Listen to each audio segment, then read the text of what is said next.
14-15 video बनाया। आप, मुझे उम्मीद है कि आप लोगों ने ज़रूर देखा होगा, सुना होगा। तो अब मैं आपको पूछूंगा और 1 बाय 1 आपको जवाब देने हैं। तो आप बताइए कि fundamental rights, what is the difference between fundamental rights and directive principles of state policy. Fundamental rights, fundamental rights, आप बताइए आर्टिकल कहां से कहां तक फंडामेंटल राइट्स का व्याख्या है भारत के संविधान में। तुम बताओ। किस आर्टिकल से लेके किस आर्टिकल तक मौलिक अधिकार का उल्लेख भारत के संविधान में है। तो सबसे फंडामेंटल राइट्स मैंने क्या कहा, 12 से लेके आर्टिकल 12 से लेके 35 तक है, 12 to 35। ये जो है ना भारतीय संविधान में लिखा हुआ है। और ये किसका भाग है, भाग 3। मौलिक अधिकार और डायरेक्टिव प्रिंसिपल माने नीति निर्देशक सिद्धांत कब कहां पर है, भाग 4 में। इसका उल्लेख किस आर्टिकल से किस आर्टिकल तक है, तो भाग 4 का यह हिस्सा है। और यह आर्टिकल 36 से लेके 51A तक है। ठीक है, 51A तक नहीं है। 50A में जो है ना फंडामेंटल ड्यूटीज का उल्लेख है। ठीक है, फंडामेंटल ड्यूटीज, ये फंडामेंटल ड्यूटीज जो है इसका जो उल्लेख है 51A में, वो कब उसका उल्लेख किया गया है संविधान में। ये फंडामेंटल ड्यूटीज जो है वो सोवियत कॉन्स्टिट्यूशन से लिया गया है, सोवियत यूनियन कॉन्स्टिट्यूशन से लिया गया था। और 1976 में श्रीमती इंदिरा गांधी की सरकार ने इसको जोड़ा था। ये हमारे मूल संविधान का भाग नहीं है। ठीक है, तो दोस्तों इसको 42वें संशोधन के द्वारा जोड़ा गया था। अब ये सब जो है ये हम लोग 8वीं 9वीं कक्षा में पढ़े थे। मैंने कहा था कि फंडामेंटल ड्यूटीज माने मौलिक कर्तव्य जो है वो इसका उल्लेख कहां पर है, 51 51A में आर्टिकल। तो मैंने कहा था कि 51A जो है वो हमारे भारतीय संविधान का मूल हिस्सा नहीं है। ये 42वें संशोधन के द्वारा इसमें जोड़ा गया है 1976 में। ठीक है, और ये जो मूल कर्तव्य जो है वो कहाँ से लिया गया है, सोवियत यूनियन के संविधान से। आपको अब कभी कभी क्वेश्चन पूछता है ये भी कि आपको दे देगा चार भाग दे दिया जाएगा, इस दाहिने साइड में भी कहेगा सुमेलित करिए। तो जैसे कि लिख देगा कि इमरजेंसी प्रोविजन, और दाहिने साइड में मान लो जर्मनी का संविधान या इंस्टीट्यूशन ऑफ गवर्नर, आगे लिख दिया कनाडा का कॉन्स्टिट्यूशन। इस टाइप के आपको सुमेलित करने के लिए देगा, तो आपको सुमेलित करना है। तो अगर मान लीजिए कि एक तरफ बाएं तरफ आपको मौलिक कर्तव्य लिखा हुआ, दाहिने तरफ आपको सोवियत यूनियन लिखा हुआ, तो आप सुमेलित करेंगे सोवियत यूनियन के संविधान से। ठीक है, क्योंकि वहीं से लिया गया है, वो मैं कह रहा था। और कोई पॉइंट है क्या?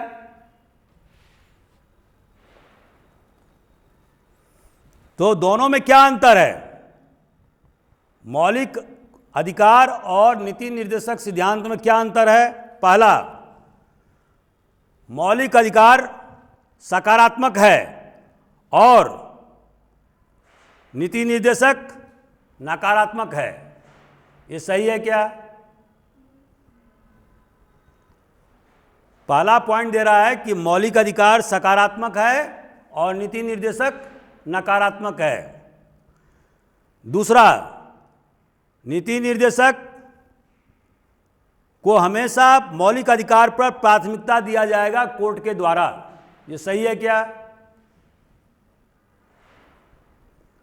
तीसरा, मौलिक अधिकार जस्टिसिएबल है, मतलब कोर्ट में आप रिट पिटीशन दायर कर सकते हैं अगर आपके मौलिक अधिकार का हनन होता है तो। और नीति निर्देशक सिद्धांत जस्टिसिएबल नहीं है, मतलब अगर उस आपका उल्लंघन भी हो रहा है तो आप कोर्ट नहीं जा सकते हैं। ठीक है, तो इन तीनों में कौन सही है?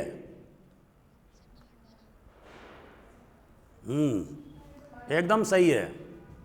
इसका मतलब क्या हुआ कि फंडामेंटल राइट जो है वो क्या है? जस्टिसिएबल है।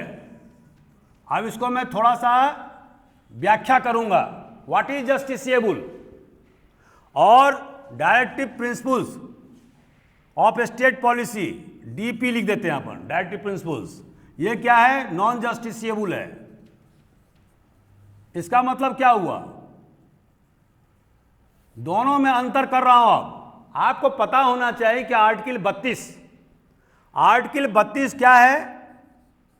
फंडामेंटल राइट्स का ही हिस्सा है।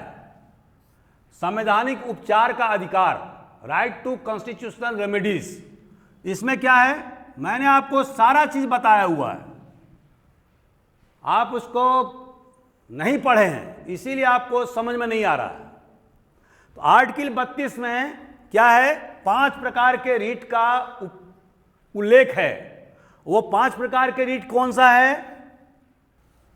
ये 5 प्रकार के रीट पिटीशन दायर करने का अधिकार किसको है? सुप्रीम कोर्ट को। हैबियास कॉर्पस, मैंडेमस, प्रोहिबिशन, सर्टियोरी और को वारंटो पर नहीं है। यहां तो और ठीक आएगा ना? है इसके बारे में 5 प्रकार के जो रिट पिटीशन है उसके बारे में हमने डिटेल व्याख्या वीडियो में लिखा किया हुआ है। आप उसको, मैं अभी इसका व्याख्या नहीं करूंगा, कल वल में करूंगा। पहले आप आज रात में उस वीडियो को खोल के देखेंगे। आप AJIS एकेडमी इंदौर टाइप करो यूट्यूब पर, उसके बाद में आप प्ले लिस्ट खोलो, प्ले लिस्ट में आप कॉन्स्टिट्यूशन ऑफ इंडिया में जाओ बाय अखिलेश झा, ठीक है, तो आपको मिल जाएगा। करीब 30 वीडियो मिलेंगे आपको, 30। उसमें से आपको चुनना है, ठीक है।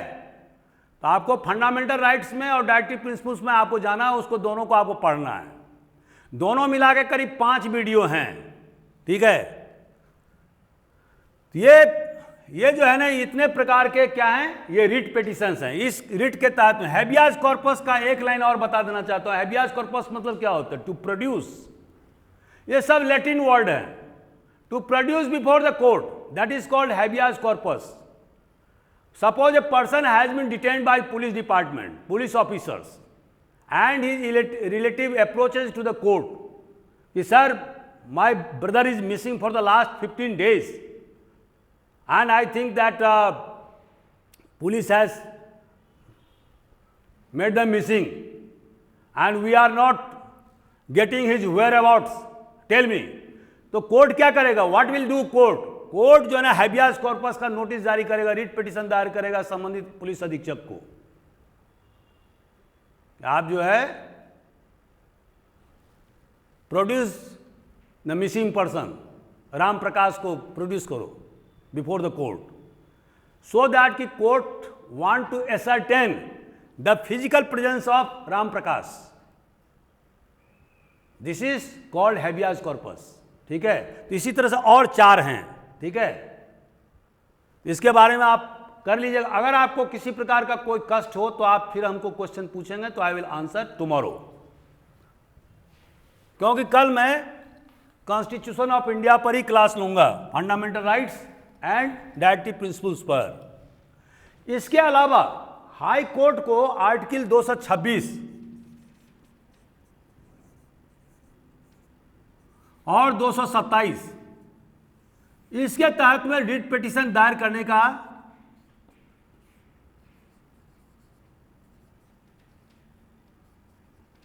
रिट पिटीशन इशू करने का अधिकार है, ठीक है। और ये राइट हाई कोर्ट का जो पावर है वो सुप्रीम कोर्ट से भी व्यापक है, ठीक है। तो हाई कोर्ट जो है वो फंडामेंटल राइट्स का तो उल्लंघन के तहत में रिट पिटीशन दायर कर ही सकता है, अपार्ट फ्रॉम फंडामेंटल राइट, दूसरे प्रकार के जो राइट्स हैं उसमें भी वो पिटिशन रिट दायर करने का अधिकार हाई कोर्ट को है। तो इन कंपैरिजन मैंने तुलनात्मक ढंग से अगर देखेंगे तो हाई कोर्ट को सुप्रीम कोर्ट से ज्यादा अधिकार है as per as the writ petition is concern, क्योंकि सुप्रीम कोर्ट केवल आपके मौलिक अधिकार के हनन के मामले में ही रिट पिटिशन दायर करने का पावर है, लेकिन हाई कोर्ट को in addition to fundamental rights दूसरे प्रकार के जो राइट्स हैं उसको भी, जैसे आपके संपत्ति को बेदखल कर लिया, मान लो सपोज अतिक्रमण कर दिया और आपने हाई कोर्ट में रिट पिटिशन दायर किया कि साहब रामलाल जो हमारा पड़ोसी है उसने हमारा जो घर है उसको वहाँ पर करीब 20 बाई 20 का एरिया जो है उसने अतिक्रमण कर लिया है और आपने पूरा नक्शा चौहद्दी वगैरह सारा मटेरियल लगा करके विथ एफिडेविट आपने हाई कोर्ट में दायर किया। हाई कोर्ट इसी 226-27 में रामलाल के जो इंक्रोचर है उसको नोटिस जारी करेगा, ठीक है, although it is not a fundamental rights. अब प्रॉपर्टी का राइट्स तो फंडामेंटल राइट्स में तो है नहीं आज की तारीख में, आपको सबको पता है कि there are only 6 fundamental rights. Property rights जो है ना उसको समाप्त कर दिया गया है और now it has been reduce to legal rights and that has been content कहां पर, आर्टिकल 300 में।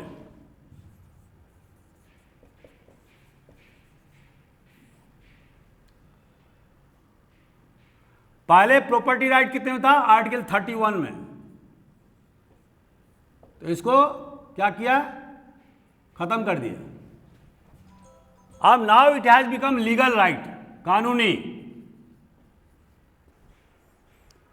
The objective of directive principle of state policy, माने नीति निर्देशक सिद्धांत के क्या उद्देश्य हैं, क्या क्या उद्देश्य है, to establish a welfare state, लोक कल्याणकारी राज्य की स्थापना करना, number 1, to provide best opportunity for development, अधिक से अधिक अवसर प्रदान करना, ठीक है, विकास के लिए अधिक से अधिक अपॉर्चुनिटी में अवसर प्रदान करना। और तीसरा, to check the arbitrary action of the government, सरकार के जो आर्बिट्रेरी मतलब निरंकुश जो अधिकार हैं उस पर रोक लगाना। और चौथा, एक प्रजातांत्रिक राज्य की स्थापना करना। कौन सही है, to establish a democratic state मतलब प्रजातांत्रिक राज्य की स्थापना करना, ये बता रहे हैं आप, नहीं, इसका पहला आंसर होगा to establish a welfare state, ठीक है, to establish a welfare state, ये है डायरेक्टिव प्रिंसिपल स्टेट पॉलिसी का या राज्य के नीति निर्देशक सिद्धांत का उद्देश्य। उद्देश्य क्या है, लोक कल्याणकारी राज्य की स्थापना करना। अब लोक कल्याणकारी का मतलब क्या होता है, व्हाट डज दिस मीन, आप बताइए मैडम, लोक कल्याणकारी मतलब क्या होता है?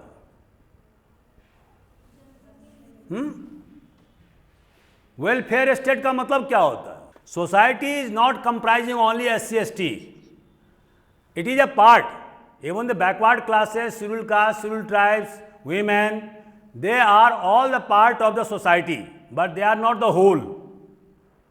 ये सारे चीज नहीं है, उसमें बहुत सारे वर्ग भी हैं, ब्राह्मण भी हैं, क्षत्रिय भी हैं, धनार लोग भी हैं, कैपिटलिस्ट भी हैं, वैश्य भी हैं, टाटा भी हैं, बिरला भी है, सभी लोग सोसाइटी के भाग हैं। तो इस्टेब्लिश वेलफेयर सोसाइटी, वो इस्टेब्लिश, आप अगर देखिए एक्चुअली में हो क्या रहा है कि you people have not read it. अगर आप थोड़ा सा पढ़ते तो आपको क्या होता है कि तुरंत कंसेप्ट क्लियर होता है। देखिए एग्जाम में जो कंपटीशन है ना उसमें केवल कंसेप्ट क्लियर की बात है। मैं बिना पढ़े हुए आपसे ज़्यादा नंबर ला सकता हूं, क्यों? क्योंकि मेरा कंसेप्ट क्लियर है। हाँ बताएं, क्या बता रहे थे? हाँ मैडम, नहीं, yes you are right, but is only part. Welfare मतलब एक लोक कल्याणकारी राज्य की अवधारणा क्या होती है, पॉलिटिकल साइंस में पढ़े हैं क्या? Have you ever been read the concept of welfare state? What does this indicate? Welfare state का जस्ट उल्टा होगा लेसे फेयर स्टेट। आपको अब ये भी बता देता हूं, ये जस्ट इसका उल्टा है। अब लेसेस फेयर स्टेट मतलब क्या होता है? इसका जो प्रणेता था वो था economist Adam Smith.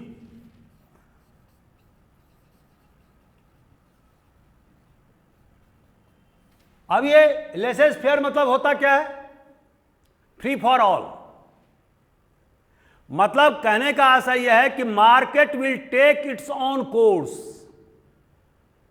There will be no interference, no human interference, no state interference, market will take its own course. जैसे हम कहते हैं ना कि law will take its own course, ये कानून अपना काम करेगा। उसी तरह से लेसे फेयर स्टेट में क्या होता है कि मार्केट का जो फोर्स है, मार्केट का फोर्स क्या है? दो है, एक डिमांड है और दूसरा क्या है? सप्लाई। ये दोनों फोर्स जो मार्केट के फोर्स हैं ये काम करते हैं मार्केट में, और इसी पर जो है ना प्राइस का निर्धारण होता है, और रिटेल और होलसेल प्राइस, और वहां तक प्राइस पर आपको कोई सामान मिलता है। That is because of the mechanism of market, you know. Now ये लेसे फेयर क्या है कि फ्री फॉर ऑल है, there is no interference at all, either human being और by the state. But welfare state में क्या होता है? वेलफेयर स्टेट में स्टेट का महत्व होता है, रोल ऑफ स्टेट। इसका अवधारणा यह है कि समाज में सब प्रकार के लोग रहते हैं। लोक कल्याणकारी राज्य की बात कह रहा हूं मैं अब, कि समाज में सब प्रकार के लोग रहते हैं। गरीब भी रहते हैं, महिला भी रहती है, फिजिकली चैलेंज पर्सन रहते हैं, शेड्यूल कास्ट भी हैं, शेड्यूल ट्राइब भी हैं। हिंदुस्तान के परिप्रेक्ष्य में हजारों वर्ष से प्रताड़ित रहे हैं समाज, अदर बैकवर्ड क्लासेस। बहुत लोग छुआछूत से ग्रसित रहे हैं हजारों साल से, अनटचेबल्स। तो समाज में अगर उनको बराबर का हिस्सेदारी देना है तभी उनका सर्वांगीण विकास होगा। क्योंकि वो एक जो एडवांस जो ब्राह्मण क्लास का आदमी है, जो ऑलरेडी न्यूयॉर्क में पढ़ के आया है या ऑक्सफोर्ड से पढ़ के आया है, और एक शेड्यूल कास्ट का जो बच्चा है जो गांव में खेती किसानी अपने पिता के साथ करता रहा है, और उसके घर में पढ़ाई लिखाई का कभी एक ट्रेडिशन नहीं रहा है, तो क्या वो दोनों कंपीट एक साथ कर सकता है? नहीं करेगा। दोनों में जमीन आसमान का अंतर होगा। तो यहीं से एक कंसेप्ट डेवलप हुआ लोक कल्याणकारी राज्य की, कि राज्य एक ऐसी व्यवस्था करेगा जिसमें हर व्यक्ति को मिनिमम आवश्यकताओं की पूर्ति किया जाएगा। और उसका कहां पर है अपना भारत के संविधान में उसका उल्लेख कहां है? आर्टिकल 15 और आर्टिकल 16, ये दोनों में उल्लेख है। और ये इसको क्या बोलते हैं? Positive discrimination. पॉजिटिव डिस्क्रिमिनेशन मतलब क्या होता है? कायदे से तो किसी प्रकार का भेदभाव, डिस्क्रिमिनेशन मतलब भेदभाव, किसी प्रकार का भेदभाव नहीं होना चाहिए, व्यक्ति व्यक्ति में नहीं होना चाहिए। लेकिन हमारा संविधान क्या कहता है कि नहीं, हम पॉजिटिव डिस्क्रिमिनेशन करेंगे because of the historical reason. ठीक है? और वो पॉजिटिव डिस्क्रिमिनेशन क्या है? जैसे कि आपने देखा होगा शेड्यूल कास्ट, शेड्यूल ट्राइब के लिए रिजर्वेशन दिया गया है, उनके लिए अलग से एमपीज। आप देखेंगे कि पार्लियामेंट में 47-47 जो सीट है वो शेड्यूल ट्राइब के लिए आरक्षित है पूरे भारतवर्ष में। उसी तरह से 84-84 जो है ना शेड्यूल कास्ट के लिए आरक्षित हैं पार्लियामेंट, लोकसभा में। ठीक है? बहुत सारे जॉब में उनको आरक्षण दिया गया है, उनके एज को भी बढ़ा दिया गया है। यदि एक जनरल कैटेगरी को 30 साल मामूनन परीक्षा देने की पात्रता है, तो उनको बोला गया कि नहीं आप 37 साल तक, 40 साल तक लगातार जितने साल आप दे सको, नो प्रॉब्लम। भाई एक ही समाज के तो दोनों लोग हैं, तो आखिर ऐसा क्यों हो रहा है? बिकॉज ऑफ द लोक कल्याणकारी राज्य। लोक कल्याणकारी राज्य क्या? और उसी में जुड़ा हुआ है पॉजिटिव डिस्क्रिमिनेशन। तो ये जो सकारात्मक जो भेदभाव है वो हमारे भारतीय संविधान के आर्टिकल 15 और 16 में दिया गया है।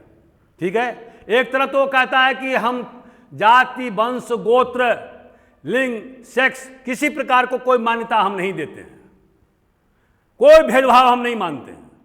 और दूसरी जगह क्या बोलता है कि उसी में एक्सेप्शन लिखता है कि हम महिलाओं के लिए, बच्चों के लिए, जो सोशली और इकोनॉमिक, एजुकेशनली जो बैकवर्ड क्लासेज हैं उनके लिए हम विशेष व्यवस्था करेंगे। ठीक है, और संविधान ने किया भी है। You understood my point. तो ये वेलफेयर स्टेट की अवधारणा है, और ये वेलफेयर स्टेट कहाँ पर हो रहा है?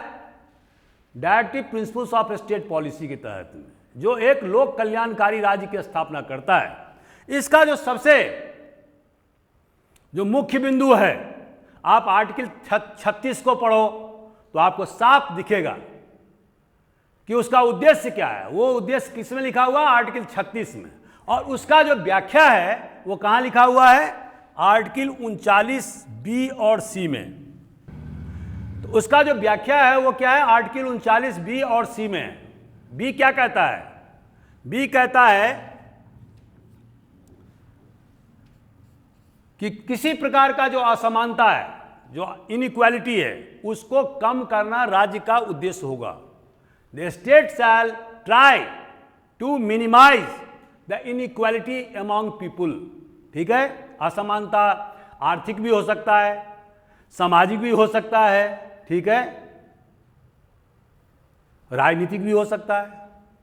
और दूसरा सी में क्या है कि state shall try to contain concentration of wealth among a few people. माने धन का संग्रहण कुछ ही व्यक्तियों में ना हो, वो कोशिश करेगा राज्य। जैसे टाटा, बिरला, डालमिया, अंबानी या बड़े बड़े धन्ना सेठ जो हिंदुस्तान में हैं और बाकी लोग भूख से मर रहे हैं। तो स्टेट ये क्या कह रहा है? आर्टिकल 39 बी और सी कि हम ऐसा समाज चाहते हैं जहां पर कि कंसंट्रेशन ऑफ वेल्थ ज़्यादा नहीं हो, और सबको जो असमानता है, बहुत ज़्यादा जो असमानता है, उसको कम किया जाए। ठीक है, तो बेसिकली ये एक सोशलिस्ट माने समाजवादी व्यवस्था, समाजवादी व्यवस्था की तरफ इंगित करता है। अब इसके बारे में हम डिटेल में कल और आपको व्याख्या प्रस्तुत करेंगे। आज के लिए इतना ही। What are the Gandhian principles that have been incorporated in the Indian Constitution Part 4A? Gandhian principle, कौन कौन से गांधीयन प्रिंसिपल जो है वो नीति निर्देशक सिद्धांत में शामिल किए गए हैं? अब इसमें दिया रहा है, पहला, efforts to be made for the development of weaker or backward section of the society।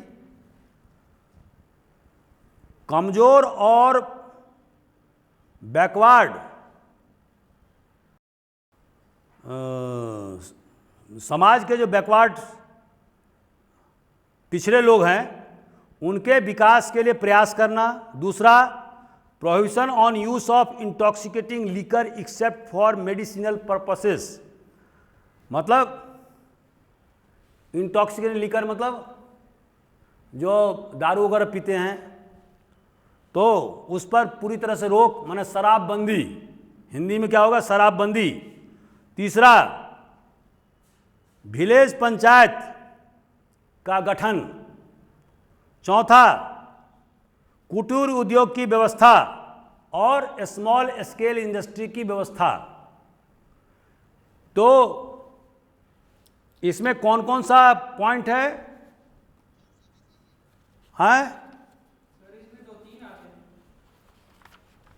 इसमें आंसर जो दिया है 1, 3, 4, 1, 2, 3, 1, 2, 3, 4 एंड ऑल द अबव। आप सही कह रहे हो, ऑल द अबव होगा। अब ये जो गांधीयन प्रिंसिपल है, और गांधी जी क्या चाहते थे? दिमाग लगाओ थोड़ा सा। गांधी जी चाहते थे कि कुटीर उद्योग की स्थापना हो, छोटे उद्योगों को बढ़ावा मिले, ये सबको मालूम है। हस्तकरघा को उन्होंने बढ़ावा दिया। गांधी जी ये भी चाहते थे कि विलेज में गांव में पंचायतों की व्यवस्था हो, मिनिमम जो है आउटसाइड इंटरफ्रेंस हो, विलेज ऑटोनॉमी हो। ये गांधी जी के थ्योरी थॉट का हिस्सा है। मैंने गांधीयन थॉट आप लोगों को पढ़ाया भी है। और इसके अलावा शराबबंदी, ये तो गांधी जी का बहुत बड़ा फिलॉसफी था। और चौथा, जो कमजोर वर्ग के लोग जो हैं उनको उनका विकास किया जाए, जैसे कि शेड्यूल्ड कास्ट, शेड्यूल्ड ट्राइब, महिलाएं, ये 4 प्रकार के कमजोर वर्गों को चिन्हित किया गया हमारे भारतीय समाज में। ये हमेशा आपको याद रखना होगा। पहला शेड्यूल्ड कास्ट, दूसरा शेड्यूल्ड ट्राइब, तीसरा, इसलिए तो मैं आपको लिख दे रहा हूं ताकि आपको कंफ्यूजन नहीं हो।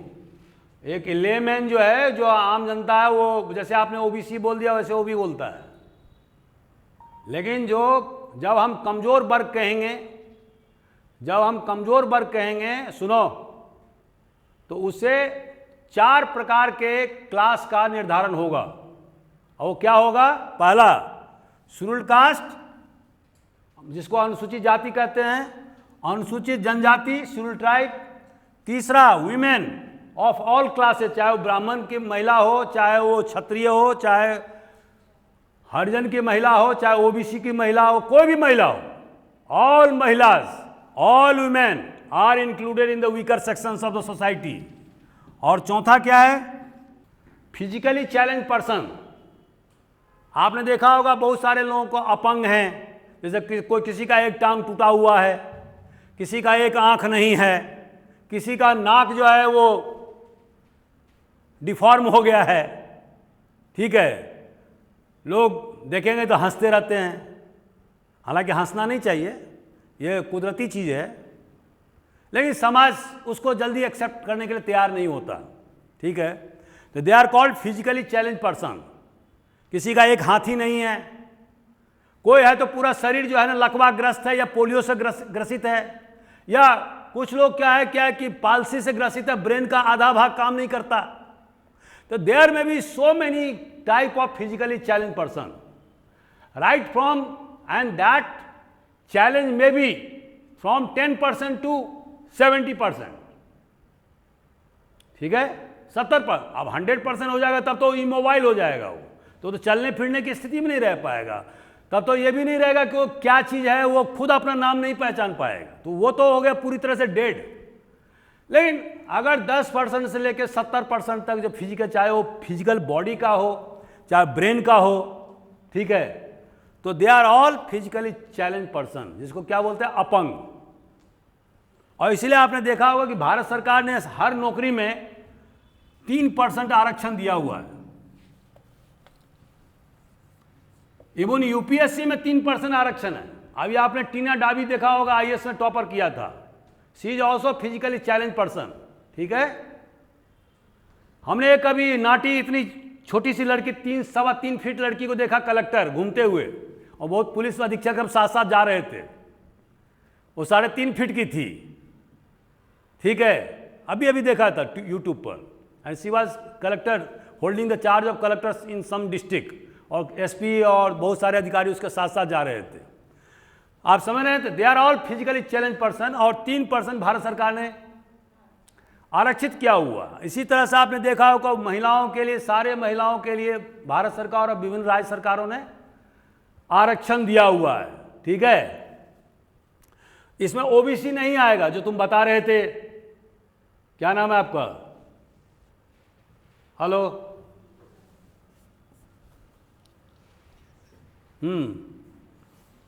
वो ओबीसी नहीं आएगा। ठीक है, हाँ, तो ये 4 प्रकार के जो क्लास हैं, इसी को weaker section of the society कहते हैं। ये हमेशा कागज में नोट करके रखो। The fundamental duties of a citizen of India do not include, जो मैंने आपको कहा 51A में, तो fundamental duties of a citizen of India do not include शामिल नहीं है। क्या नहीं है? To protect and improve the natural environment. आपको पता होना चाहिए कि फंडामेंटल ड्यूटी जो है वो 10 है, हमेशा याद रखना, उस पर टिप लिखने के लिए बोला जाता है, ठीक है, तो वो याद रखना है। तो ये क्या कर रहा है? To protect and improve the natural environment. दूसरा, तो ये तो है ही, नेचुरल इन्वायरमेंट को प्रोटेक्ट करने के लिए हर व्यक्ति को एग्जॉर्ट करता है फंडामेंटल ड्यूटीज, तो ये तो नहीं होगा। To cherish and follow the noble ideals which inspired our national struggle for freedom. ये भी पार्ट हिस्सा है कि हमारा जो स्वतंत्रता संग्राम हुआ उसके जो महत्वपूर्ण जो आइडियल्स थे उसको चेरिश करने के लिए, उसको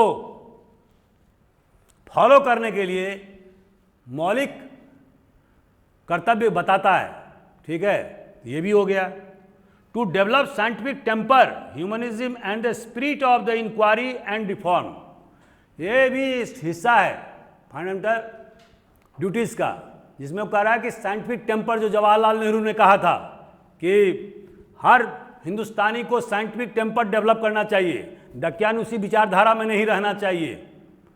अभी आपने देखा होगा ट्राइबल सोसाइटी में विभिन्न प्रकार के अंधविश्वास फैला हुआ है, डोगमास फैला हुआ, सुपरस्टिशन फैला हुआ है, डाइन जोगिन भूत पिशाच है कि नहीं, गुनिया डाकिनी साकिनी, ये सारे चीज़, चूँकि हम उन एरियाज़ में रहे हैं तो इसलिए मैं जानता हूँ। मैंने बहुत ज़बरदस्त वहाँ पर पब्लिक अवेयरनेस प्रोग्राम भी चलाया, करीब 20-21 जगह, लोगों को खिलाया भी बहुत ज़्यादा।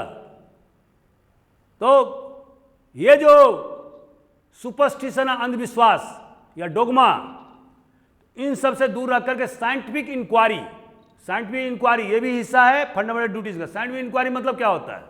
साइंटिफिक टेम्पर मतलब क्या होता है? वैज्ञानिक सोच,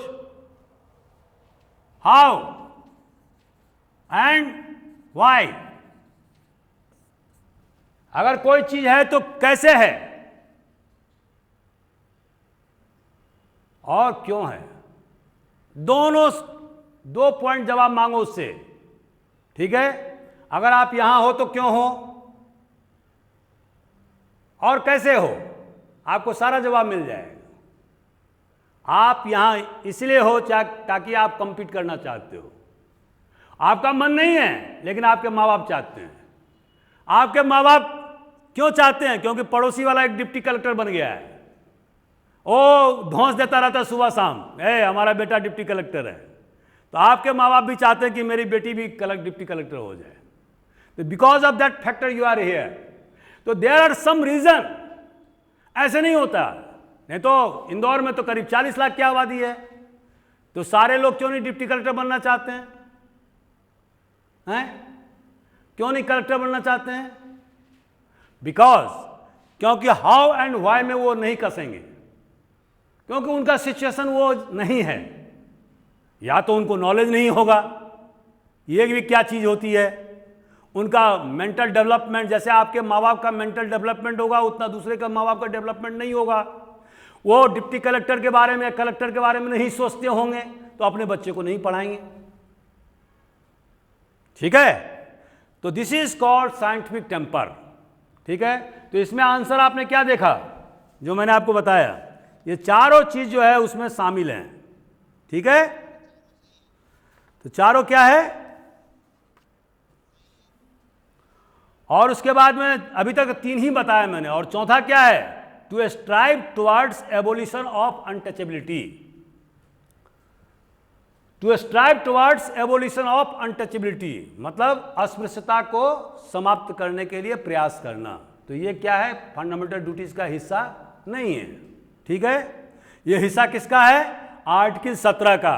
आर्टिकल 17 क्या है? फंडामेंटल राइट्स का हिस्सा है, टू एबोलिश द अनटचेबिलिटी, ठीक है। और 18 क्या है? उपाधि वगैरह को समाप्त किया जाना, एबोलिशन ऑफ टाइटल्स। जैसे कि अंग्रेज के ज़माने में यहाँ के राजा महाराजाओं को क्या राय बहादुर का टाइटल दिया जाता था, विक्रमादित्य का टाइटल, बड़े बड़े टाइटल दे दिए जाते, तो वो सबको सब समाप्त कर दिया आर्टिकल 18 में। 17 में अस्पृश्यता कर दिया गया, और इसी को कानून बनाया गया, राइट टू प्रोटेक्शन ऑफ क्या है? Civil rights. 1955।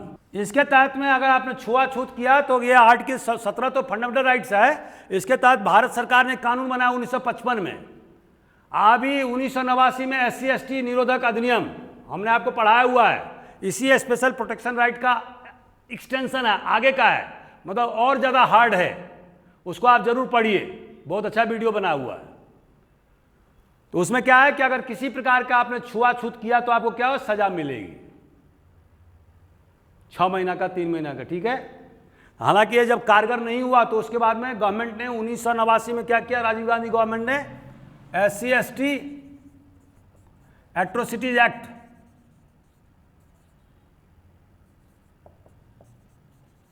ये कानून बनाया 1989 में,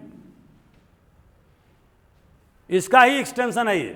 तो ये चौथा जो पार्ट है ये नहीं होगा आंसर में, समझ रहे हैं। 3 तो भाग है और चौथा क्या है, ये फंडामेंटल राइट्स का भाग है। आंसर क्या होगा, डी।